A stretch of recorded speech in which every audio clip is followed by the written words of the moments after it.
m'appelle Nicolas Jauregui. J'ai 32 ans, bientôt 33. Ouais. Je suis né au Lila dans le 93. T'as apporté un objet Oui. qui symboliserait éventuellement. Ouais. C'est ça mon objet.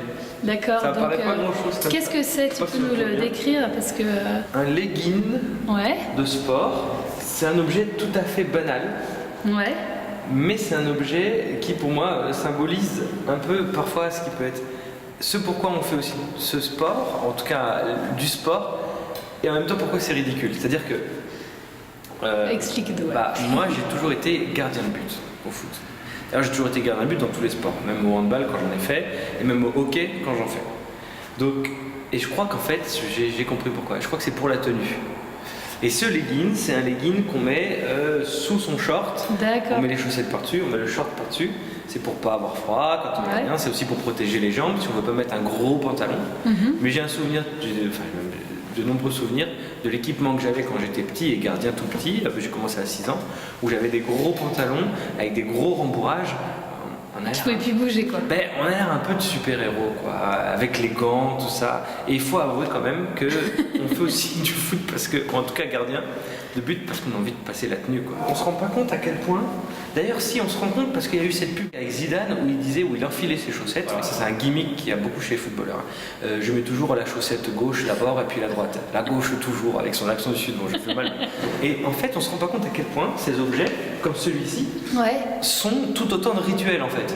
Quand je passe mon legging et que j'ai pas encore mis le reste, c'est vrai qu'on est sur un moule quelque chose quoi, un peu à la manière d'un super-héros. D'ailleurs, est-ce qu'on serait pas des super-héros? Non mais c'est vrai. Mais le goal c'est un super-héros.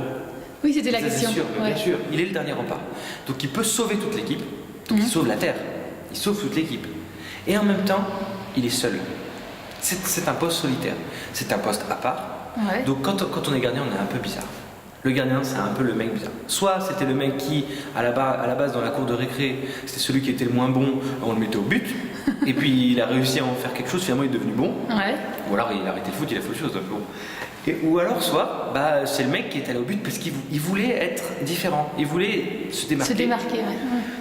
Et il a continué là-dedans, il a persévéré. Et moi j'ai toujours été gardien de but. T'as le souvenir toi d'un, je sais pas, un petit récit d'un moment que tu as trouvé fort en stade, un moment de supporter? Mais moi j'ai pleuré dans un stade. J'ai pleuré avant que le match commence. Mais en même temps, il faut voir le contexte aussi était émouvant. Attention. Ouais, c'était quoi? J'étais en Pologne, parce que ma compagne est d'origine polonaise. Donc on était en famille en Pologne. Et puis il s'avérait que ce jour-là, il y avait un match amical, Pologne-France, à Varsovie. Et on était à Varsovie. On venait d'arriver, rien n'était prévu, etc. Et moi, bien sûr, dès que je manque un match, je suis un peu triste. Donc j'ai fait la queue pendant 2 heures pour avoir un billet, sans savoir qu'il restait des billets. J'ai eu mon billet, et donc c'était une place qui n'était pas du tout dans le carré supporter de l'équipe de France.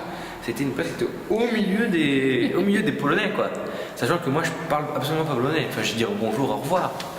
Donc je vais au match, je suis trop content. Donc déjà, je suis ému. Et puis il y a les hymnes. Et puis après l'hymne, la Marseillaise chantée par le peu de supporters français qui ont fait le déplacement, mais on les entend en stade parce que les Polonais ont respecté cet hymne.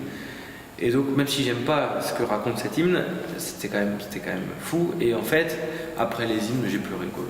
Ce son-là, ce son sourd des supporters, comme ça, de supporters qui vous met la chair de poule, peut vous faire pleurer. Moi, ça me fait pleurer. Moi, je me rappelle de mes cours de philosophie. Le prof nous parlait de la notion de sublime.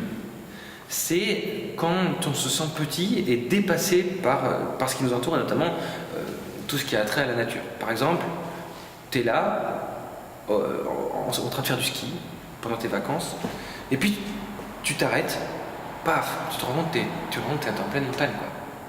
Tu te rends compte qu'il y a les montagnes, elles sont énormes. Et c'est ça le sublime. C'est sublime. T'es dépassé, t'es petit, t'es rien, c'est sublime. Bon, ce moment où les supporters font tous ensemble, chantent les hymnes tous ensemble comme un seul homme. C'est sublime. C'est sublime.